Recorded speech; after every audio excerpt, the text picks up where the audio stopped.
This is Miss Tarina, and today I'm going to talk about clutter. Visual clutter. Not the kind of clutter that we might probably all have right now in our houses. Well, my house is even more cluttered, but it's usually very cluttered. You know, all the stuff that's piled up on the table, the toys everywhere, the piles of books, the plants, all that clutter. Well, if you're a student with a vision impairment, especially if you have CVI, cortical visual impairment, then clutter is something you have to live with all the time. No matter what, it's always there.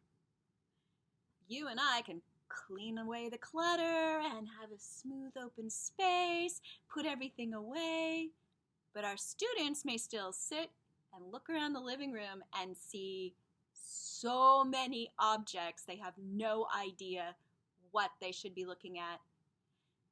So it's like our students can't ignore all that background information. Like if you have typical vision, you can pinpoint the one thing that you want to find. Say you're looking for the remote to turn the TV on, and you find the table, and oh, there it is, next to the book and the cup of coffee. But our students are going to look over at that table and see book, coffee, remote, but have no idea what those objects actually are. They're just three things. So, how can we help our students to really be able to see clearly and be able to access information, make choices, and really understand what's going on? Well, part of that is we need to limit the background, like the remote control on the table. What we do is the remote control usually is black. Well, let's say the table is dark brown. Not much contrast there. The cup is also brown. The book has this beautiful swirly red cover. It's very attractive, keeps drawing my eye to it, but that's not the thing that you really want to see. We have to remove the items that are not important to what we want. We're not looking for a cup of coffee, we're not looking for the book, we're looking for the remote control. Same idea applies when you're presenting materials to your student. That's why, like right here, I have a big black background. I use these a lot in my classes. In fact, this is the background I use. It's just a piece of cardboard.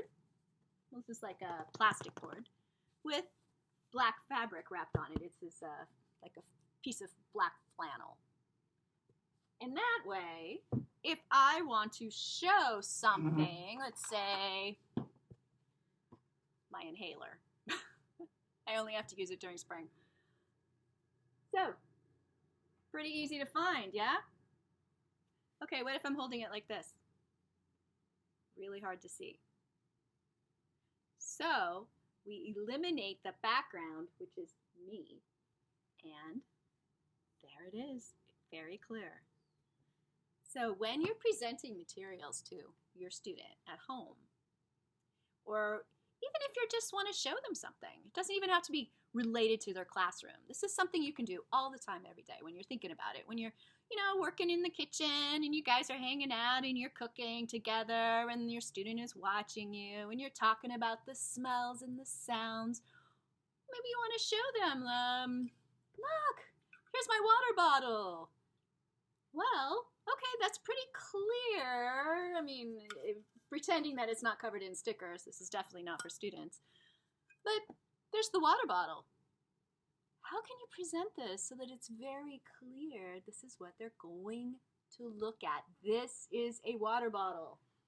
Well, find a background and present one thing at a time. Water bottle. Now, if you don't have one of these handy little things, let me know and I can try to get you some. They're easy to make, or just use what you have in your house. One thing you can use is a cookie sheet. Cookie sheets are perfectly fine to use. The darker ones, not the really shiny silvery ones, because that has a lot of reflection, but say you have an old cookie sheet that's kind of gray and beat up, use the back of that to show things. Look for color contrast. Try whatever you can to eliminate all that stuff in the background that is not the important part. The important part is the water bottle or my inhaler, which, on a black background, not with my red shirt. Things like that, little tricks that you can just be aware of.